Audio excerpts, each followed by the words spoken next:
right, folks, welcome back. And do we have some topics to cover today in the world of crime? But before we get into that, I just want to say, if you are a child of the 80s, like I am this past week and a half, Kelly Jennings, holy smokes. What's going on? Ozzy Osbourne, Hulk Hogan, and Theo from The Cosby Show all died, and it happened in threes, just like it always does. That's so tragic, too. It is. It really is. Hulk Hogan, for me, as an 80s boy, was larger than life, totally a pop culture superstar, and the world is going to miss him. There's no doubt about it. Such a huge personality, too, and brought a happy character. You don't think of Hulk Hogan as being a drama-filled person for the most part. It was just pure entertainment. Yeah. Say your prayers, take your vitamins, and work out. That was his three mantras. And I'll tell you what, I took vitamins as a kid because I believed I was going to be as big as Hulk Hogan. And you are. What are you talking about? Yeah, right. He was the man. And of course, Ozzy Osbourne, just before him passed away. I listened to a little Ozzy Osbourne. He's a little hard for me, but when I was a kid, I can remember I hung out with some older people and used to listen to Ozzy Osbourne through a speaker that was taller than I am now. How old were you? What year were you born? I was born in 74. See, I was born in 84. So Ozzy wasn't quite my speed. I was more like nursery rhymes at that point. But but I could tell you, as I got older, my mom really liked Ozzy Osbourne, and we watched the Osbournes, the show, when he was, on that reality show. And I just was so tickled by him as a person. Just, he was funny. He was a character. And then, of course, Theo from The Cosby Show. I grew up with him. He might have been a little before you. No, I actually remember Theo more than I do Ozzy as my childhood, because we watched the Huxtables, man. We watched the Cosby Show in our house. Okay. And he's just a good person, like a good character, and seemed to be a really good person in real life. So yeah. Man, horrible the way he passed away, a drowning with his kid. Yeah, with his kid. God bless, man. All right. Well, we sure give our thoughts and prayers to the families of all those people who passed away that are kind of like 80s superstars. And we'll just get right into today's episode and cover some topics that we're going to talk about today. A double murder in an Arkansas state park, which led to a massive manhunt. We're going to talk about that. 4 adults in Florida were arrested after torturing kids, and the manner in which they tortured them is shocking, to say the least. We're going to discuss that. In Florida, a man is behind bars after he steals his friend's PlayStation 5 and goes on a shopping spree. What kind of friend is that? Lord, if that's your friends, who needs enemies? I'm telling you, keep your hands off my PlayStation 5. You don't ever take my shit. A 69-year-old man found out his wife was having a 69-year-old man, mind you, finds out his wife is having a 6-year affair, and he takes matters into his own hands. We're going to talk about that. A Louisiana woman with Medicaid benefits buys a Lamborghini. We are in the wrong business here, apparently, Jimothy. Yeah. I ain't got no Lambo. She buys a Lambo, and we're paying for her benefits. She was on Medicaid. How do you like them apples? Love it. We're going to talk about that. And of course, the big news of the week, I guess you could say, was an attack at a Walmart where 11 people were stabbed before Good Samaritans actually brought the incident to an end. We're going to definitely be discussing that and a bunch of other stories today. So welcome to Crime Wire Weekly. I'm Jim Chapman. And I'm Kelly Jennings. You ready to get into it? And look, before we start, y'all may notice Kelly sounds a little weird today. Hey, God gave me this voice, Jim. Okay. No, I'm in Florida. I brought my mic and my setup. I'm so proud. I was able to set it up, which is a big deal for me. Usually I walk in and Jimothy has it all ready for me, but he's not in Florida. So I'm definitely not in Florida. Unfortunately. No, and I'm looking out right now off the balcony and staring at the water, and I'm having a good time. Well, I'm looking out in the parking lot, and there's a bunch of cars, and oh well. We can't all be winners, Jim. Sorry. But, we've got a lot of stories out of Florida today. So we'll say you are on location. How about that? Yeah, I'm on location, guys. You want me to start since I'm on location reporting directly? Yeah, there you go. All right, we'll get into it today, and we're going to bring it to Arkansas first. All right, go ahead. And we're going to talk about manhunt that was underway, where sadly there was a double murder at a state park. So Clinton David Brink, who is 43, and Kristen Brink, who is 41, they were hiking with their two daughters.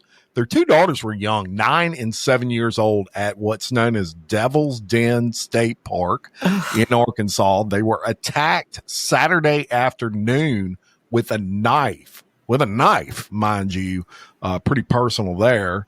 The girls were not injured, and they are safe with relatives. Now, authorities were alerted about a double homicide in that park on Saturday at about 2:40 p.m. The couple's bodies were found on a walking trail.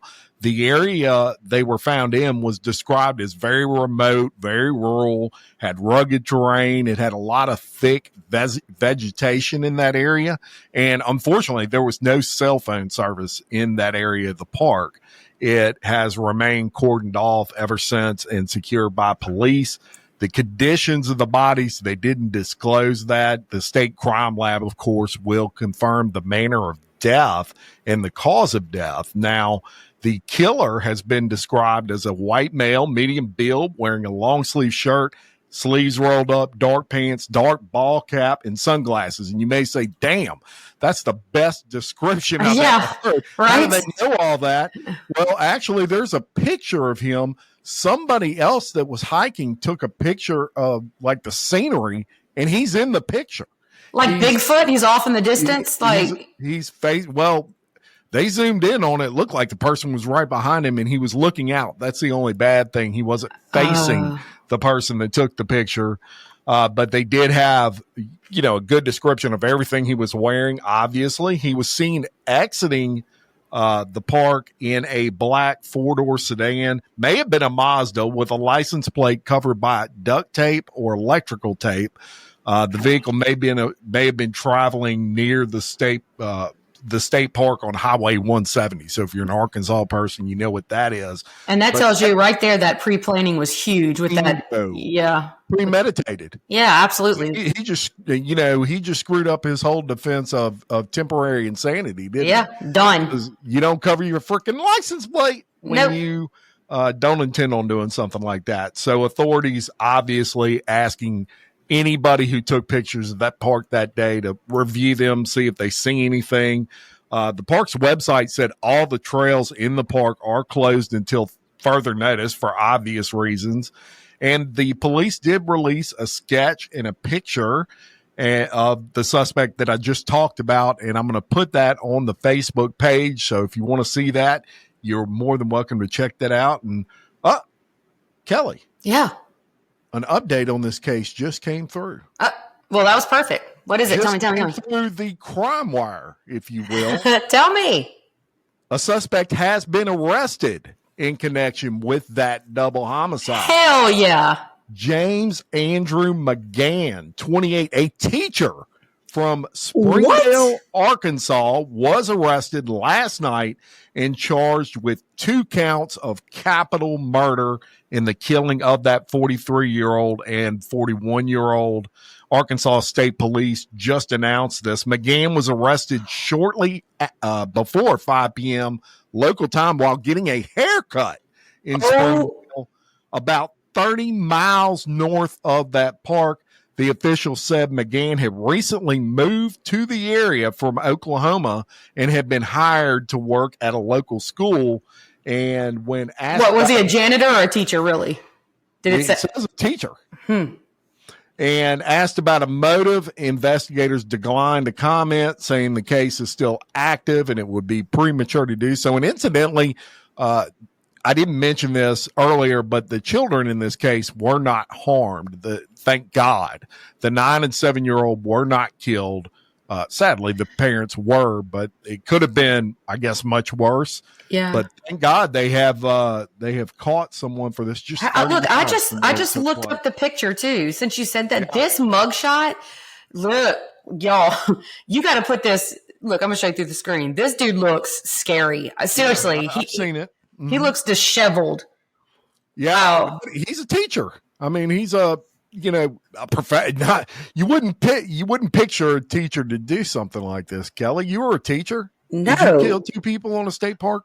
Hell no. So obviously this guy was going through something that I guess it's called going through evil. But the good news, I guess, too, if you're looking at this from an investigative standpoint, was that even though he covered the license plate, that in and of itself makes him stand out. So if they're going to go to the interstates and look and see possible cameras, he's gonna stick out like a sore thumb. He's the only guy with a covered license plate.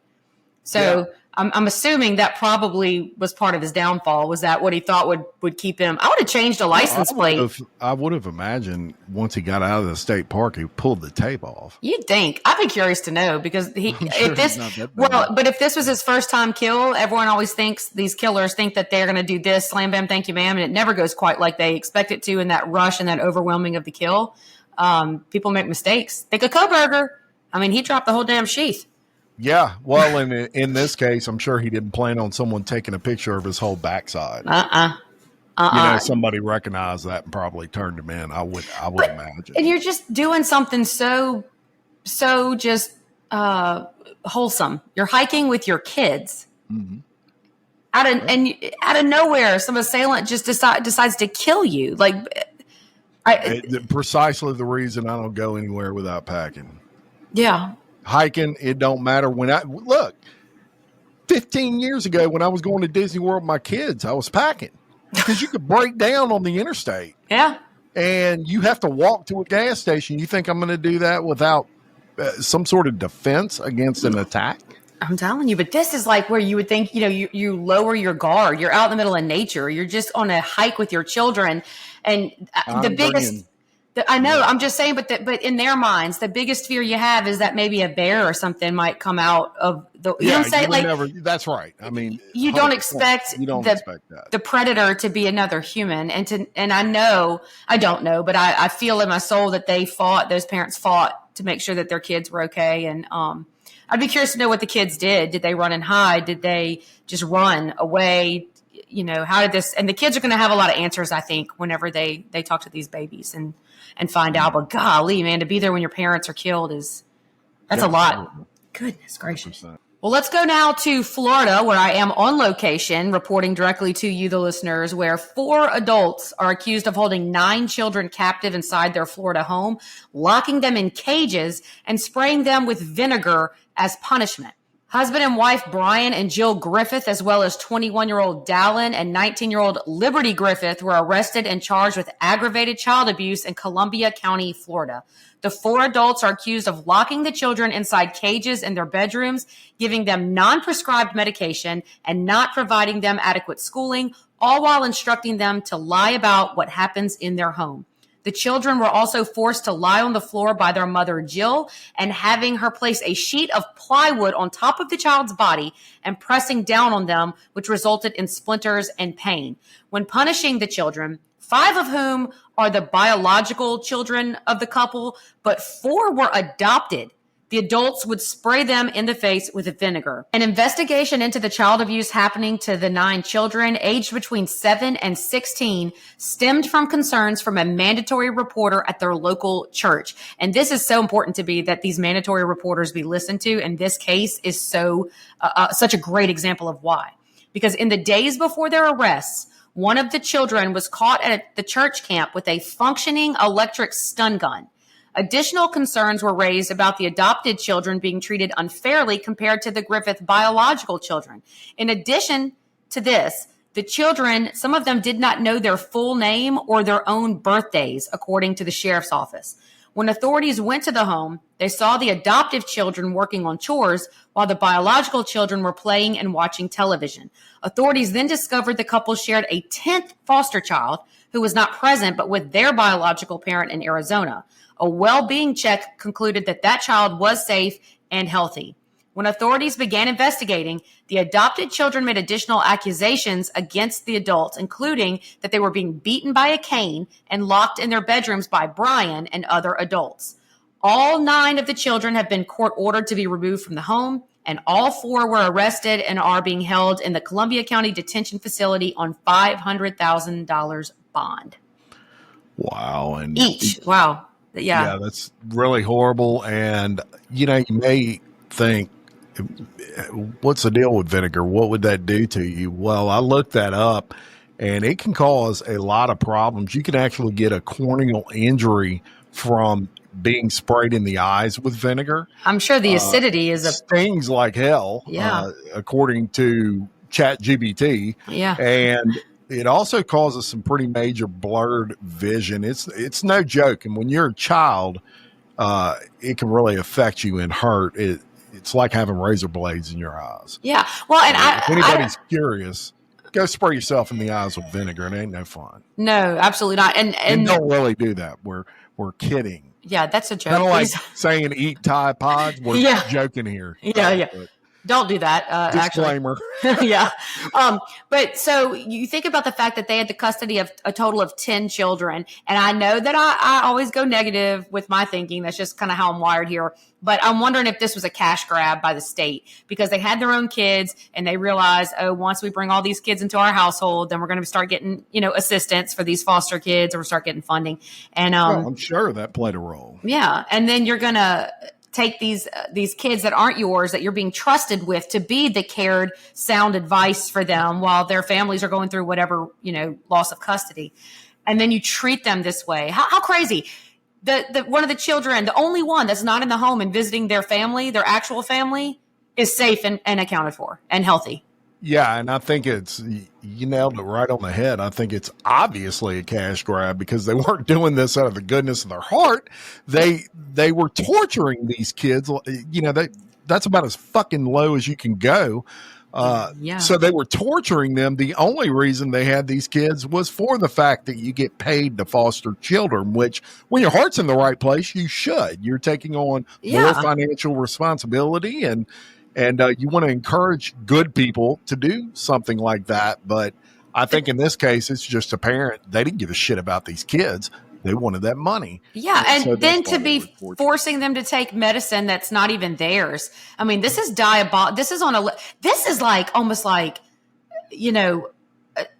well, I don't even know if I should say this, but when they did the testing on the kids in Auschwitz and all of that, and just to see what would happen to them, you're just like force feeding these kids medicine that's not theirs, and then locking them up and pressing them under. It's like old school medieval torture when you would press people under rocks or plywood. Like this is more than just not letting the kids have their freedom. Like maybe they wouldn't let them go out and about and didn't feel like taking them to school. Like they weren't even teaching them anything. They didn't know their own name. The youngest kid, it said, was what, 7? Yeah. Really, think about the level of just nothing that was happening with these kids in their lives, and then the psychological impact this will have. My own family didn't have me.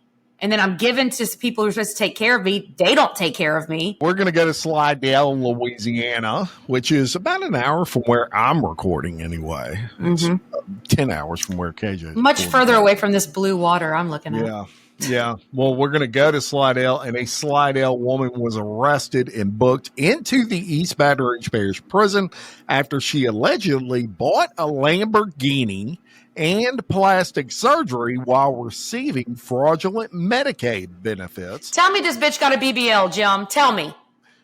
I don't know what a BBL is. That's a Brazilian butt lift. If you're getting a Lambo, bro, you're getting a fucking butt lift. Don't cut that out. Don't you do it. Attorney General Liz Murrell's office said this on Tuesday. Candace Taylor, 35, is accused of underreporting her income to receive Medicaid benefits. The AG's office said Taylor was denied Medicaid in May of 2019 after she applied under the alias Candace Saylor and reported her income as $1,900 biweekly with no dependents. She then reapplied and was approved in March of 2020 under the same misnomer, claiming no income this time.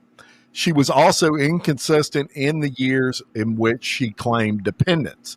Quote, you don't often see this level of abuse in the system. Someone who would lie over and over again about her eligibility and then go out and buy a Lamborghini and plastic surgery. That's pretty flagrant fraud, AG Liz Muriel said.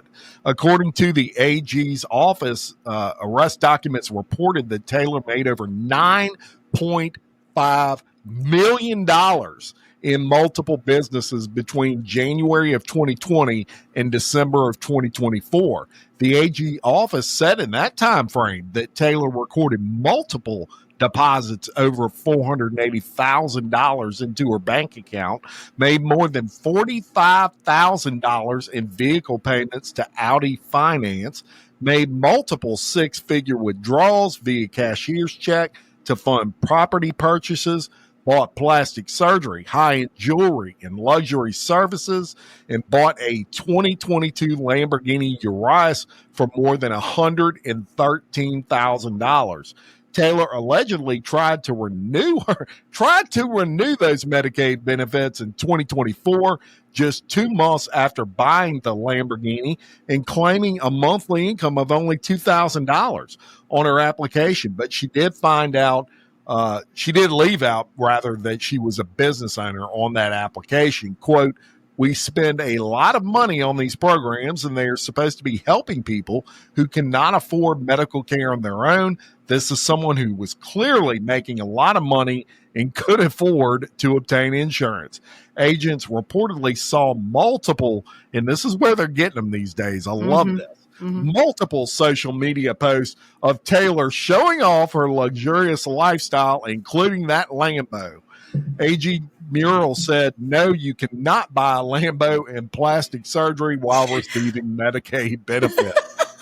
After an investigation, the AG's office arrested Taylor in Slidell on Monday, booked her into the EBR Parish Prison, which is no fun. That place is kind of like a shithole these days, for these government benefit frauds. And good for her.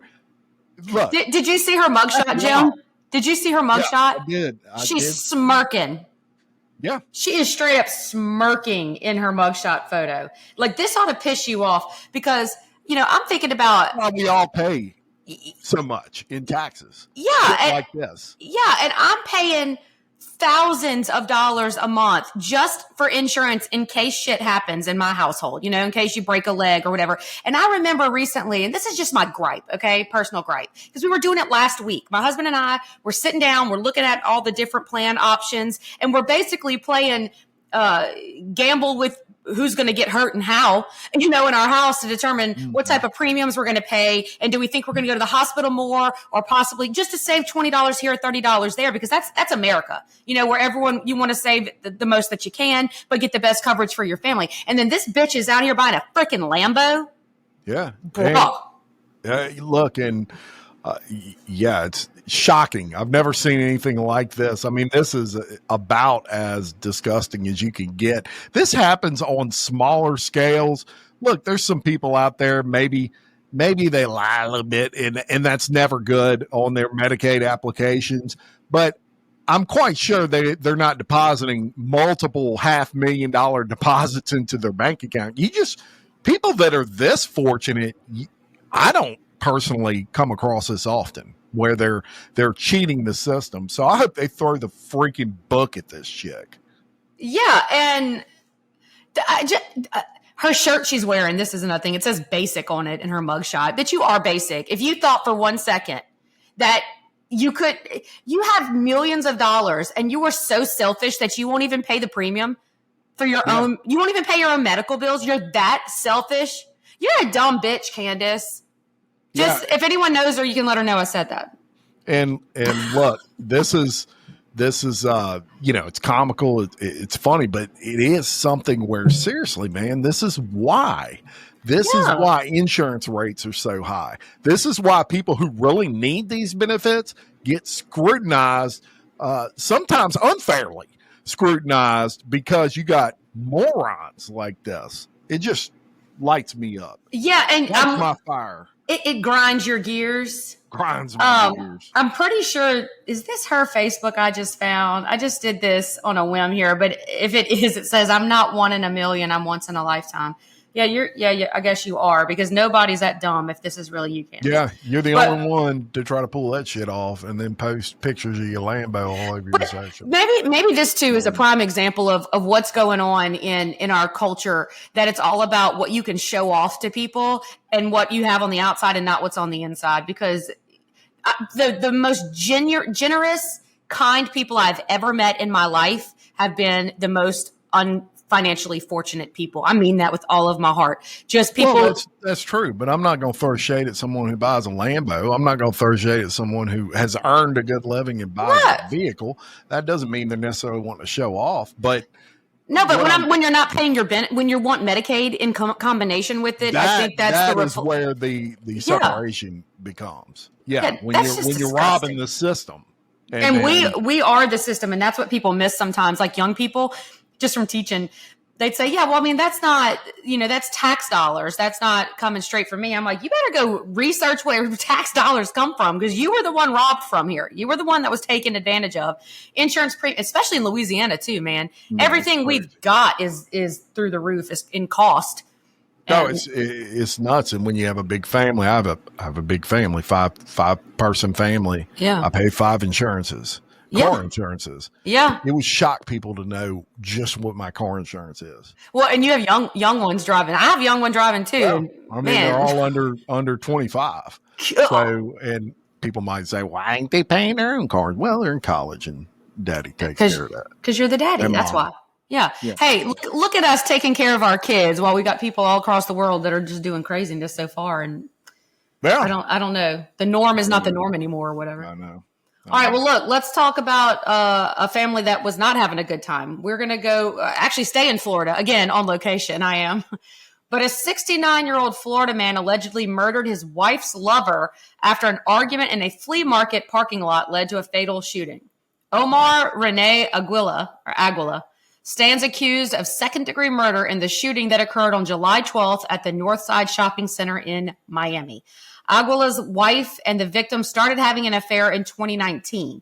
He learned of the romance in April of 2024 and urged her to end the affair. But 2 days before the shooting, the victim reportedly showed up to Aguila's and his wife's home. The victim and the suspect had a confrontation when that happened.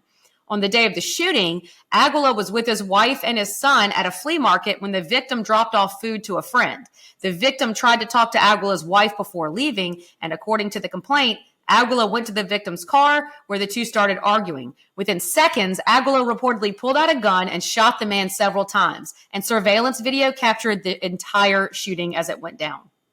Paramedics rushed the victim to the hospital where doctors pronounced him dead. Initially, though, cops let Aguila go following the shooting because he claimed self-defense and said that the victim had a gun in his car. But detectives allegedly determined the victim was never armed afterwards. So Aguila also is a convicted felon and is prohibited from having a gun. So in addition to murder, he's also facing a felon in possession of a firearm charge. Aguila was arrested and remains at the Turner Guilford Knight Correctional Center without bond. Man, these 69-year-olds be wild. All right. So look, it used to be when you're 69 years old, I mean, sex is the last thing you're having, right? Yeah, I mean, but now with the Viagra and the testosterone and the TRT replacements, these 69-year-olds are getting it. I don't know how old his wife was, but if she was anywhere near his age, she got a 6-year affair going on with some dude he knew. Woo, freaky. All right, freaky in Florida. Let me ask you this real quick, though. The victim, and I'm not saying you deserve to be murdered. I'm not saying that no one deserves it. All right. That's right. We're not poking fun at that. No, absolutely not. But I kind of almost feel like the husband might have a little bit of a gripe here that I would go, well, I mean, the guy showed up not saying justified a shooting. I'm saying like it was flagrant and in his face. And maybe the heat of the moment got to him that day because this guy went to his home just a few days, went to his house, straight up having an affair with his wife and went to his house. I mean, you better not play around with people. Don't kill the guy. I know. No hands. Totally. But what happened to good old fashioned ass whooping. Yeah. Yeah. I'm definitely not, look, I'm not saying anyone should be shot. No one should be murdered, but you don't play around with people in their marriages. And well, that's right. I mean, you expect, you better expect some sort of recourse. It may not be, I'm going to get killed, but at a bare minimum, you better expect you're going to have to throw hands with whoever that dude's wife is at some point in time, because it always gets, everything in dark comes to light. Yeah. Well, and then to know that, they already got in a fight a few days before, then they show up at this flea market, and then the victim goes up and tries to talk to his wife after they've already had a confrontation about this. Yep. I just kind of, I don't know how this is going to play out. I don't think it'll be a first degree murder. It's going to be a second degree murder that they're going to charge him with, but possibly. Well, I think they did charge him with second degree murder. Well, yeah, but I'm saying it fits here because this guy did have some culpability, I think, in the argument and what kind of was going down here. But we'll see. And personally, I think that if you're a good defense attorney, you're going to argue for manslaughter on this because it's going to be a heat of the moment thing. Yeah, I didn't intend to kill him. He set me off, and I was temporarily insane. There's no proof of planning here. He didn't hunt him down. Unless there's text messages that says, if I see you again, I'm going to kill you. Then that's where this is going to get tedious. That's right. This is where it's going to get tedious in court. Be interesting, and we'll keep you posted for sure. But one more thing, though. This guy's already a felon, and he's got a firearm. He's willing to break the law. He's now proven that. So I'm not saying he's a good guy or a victim either. I'm just saying this one will be interesting to see kind of how it plays out. Absolutely. And look, we're going to stay in Florida. Oh my God. Maybe I shouldn't have came here. I did that on purpose. Found these Florida stories because I knew where you was. Mm-hmm. I don't know if you're close to Lee County, but if you are, yeah, you're at the beach. So a Florida man is behind bars after police says he tied up his friend, held him at home, and robbed his bank account. In a Facebook post, the Lee County Sheriff's Office announced the arrest of Nicholas Flores, who is 32, charged him with robbery, kidnapping, possession of a controlled substance as well. According to police, Flores met with a friend of his to discuss the latter man buying a PlayStation 5. The friend, who was not named by police, went to Flores' home, and while he was there, Flores allegedly retrieved a machete. Oh my God. Yeah. Anytime anybody, friend or foe, retrieves a machete, you might want to start backing off and leave. Yeah, that's kind of a flag. And so he retrieves that machete and he chokes the other man until he's unconscious. So when the friend wakes up, his wrists and legs were allegedly tied with zip ties and duct tape. Flores had left his friend while he made several bank transactions, taking money from his friend's account and putting it in his own. I have no idea how he knew a PIN number or anything. Doesn't say that, but I'm sure he made him get it once he taped him up. He put a machete to his head. Yeah. Police said that Flores allegedly kept his friend at the home for hours. The friend was finally able to escape the following morning while Flores was asleep. The friend was brought to the hospital, treated for non-life-threatening injuries. And when police executed a search warrant at Flores' home, they found the same materials allegedly used to restrain his friend, as well as some yayo or cocaine. Cocaine. The yayo and methamphetamine. Flores was arrested at his home. He was booked on charges of robbery, kidnapping, and possession, which I told you, and he's being held without bond, scheduled to be arraigned in court on August 11th. All set up over a PlayStation 5. Yeah, and they better not let this sucker plea down something, because if you'll turn on a friend like that, if you'll do that to the people you're supposed to be friends with, then what the hell will you do to the rest of us? Yeah. That's predator prey activities there. And then you're going to bring along duct tape this dude up, and not like you, Jason Voorhees. Look, and then to think that you could go home and go to bed. You got a whole man taped up, still tied up. Yeah, I know. Oh my goodness! Yesterday I I was walking outside and there was a caterpillar on my daughter's bag that was right here by the door. And I stopped and I turned around and I got the little caterpillar and I walked outside and I released him on a plant. That's how much I think of the damn caterpillar, is that I didn't want him to get locked up and left inside where he would die. And then we've got people out here freaking robbing people over PlayStations and taping them up over a damn PlayStation. Okay, well, I ain't doing that with no caterpillar. I did. Don't make me no killer. I did it. I ain't no caterpillar killer. I ain't no caterpillar killer. Not in this house. Well, look, since you got all the damn drama in Florida and you're trying to freak me out, my mom freaked my kids out because when we're coming to Florida, she started sending them articles about the shark attacks and videos from Shark Week and shit. I'm like, Mom, could we not? She's like, I just need them to know. I said, I'm with them. You don't have to freak them out. That's what you're doing to me right now. Right. Yep. Well, let's go to your neck of the woods then. Okay. Right. Because do you remember the 10 inmates that, of course you do, that ran away. They broke out of the New Orleans jail. Yeah. Well, now, y'all, someone's got to get a grip in New Orleans. An inmate now was mistakenly released last week from the same New Orleans jail that was the scene of that brazen breakout. That was in May.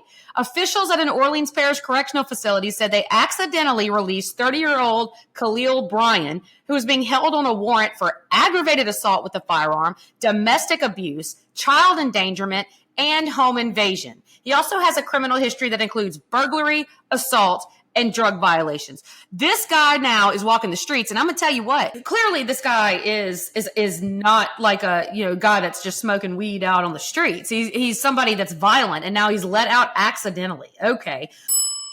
Hey everyone, CrimeWire Weekly has moved to its own new channel. We hope you've enjoyed this preview. To continue listening, please follow the link referenced in the description of this podcast. Or simply search CrimeWire Weekly wherever you're listening. And don't forget to follow the show so you can be alerted when new episodes drop. Thanks for listening.